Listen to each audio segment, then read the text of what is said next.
അല്ല തങ്ങൾ മരിച്ചോടത്തുനിന്ന് ഇപ്പൊ വരുന്നുള്ളൂ. ഞാനടി മയ്യത്തൊക്കെ എടുത്തിട്ടാ പോന്നത്. ഇജ്ജ് പോന്നീനില്ലേ? ഞാൻ വന്നിരുന്നു അത്താ, അവിടെ നല്ല തിരക്കല്ലേ, ഞാൻ വേഗം പോരുകയും ചെയ്തു. പയ്യനെ ഒന്നും പുറത്തേക്ക് കെട്ടിയിട്ടില്ലേ, ആ കുട്ടിക്കാണെങ്കിൽ പണിയുണ്ട്.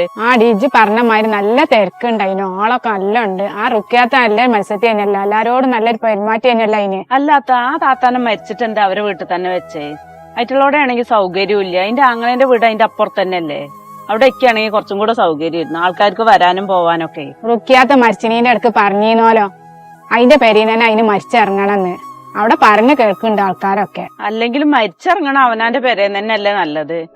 ഞാൻ കഴിഞ്ഞ ആഴ്ച എന്റെ അമ്മേനെയും കൊണ്ട് ആശുപത്രിയിൽ പോയപ്പോ ബ്ലോക്കുന്നേ അത് മരുന്ന് വാങ്ങാൻ വന്നിരുന്നു. എന്നും കൂടെ അതിനോട് വർത്താനം പറഞ്ഞിട്ടുള്ളൂ. അതിന് ഒരു സോക്കട് ഉണ്ടായിരുന്നില്ലടി, നെഞ്ഞുവേദന ഉണ്ടായതാ ഇന്ന് വെളുപ്പം കാലത്ത്. മരിച്ച നേരത്തെ തുള്ളി വെള്ളം കൊടുക്കാൻ ആരെങ്കിലും ഉണ്ടായിരുന്നാവൂലേ അതിന്റെ അടുത്ത്? അതിന് മക്കളൊന്നും ഇല്ലാത്തല്ലേ? ആരും ഉണ്ടായിട്ടില്ല, അത് നേരത്തെ നീച്ചനാണ്. 5 മണിയൊക്കെ ആവുമ്പോ നീച്ചും.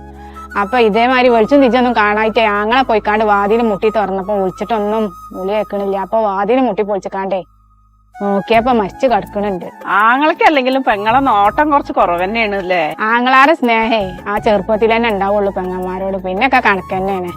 ഉമ്മറാജിക്ക് പിന്നെ കായും പണൊന്നും ഇല്ലായിട്ടൊന്നല്ലല്ലോ. നമ്മൾ ഈ ചുറ്റുഭാഗത്തൊന്നേ ഈ പുള്ളിത്തുണിയും കുപ്പായിട്ട് നടക്കണ താത്തമാരില്ലല്ലോ. ഇപ്പൊ എല്ലാരും മാക്സി അല്ലേ, ഈ താത്ത മാത്രം ഉണ്ടായിരുന്നുള്ളു. അങ്ങനെ ഏതായാലും അതിന് കുട്ടികളും മക്കളും ഇല്ലല്ലോ. ദൈവം അതിനെ ഇടങ്ങേറാക്കാതെ കൊണ്ടുപോയത് നന്നായി.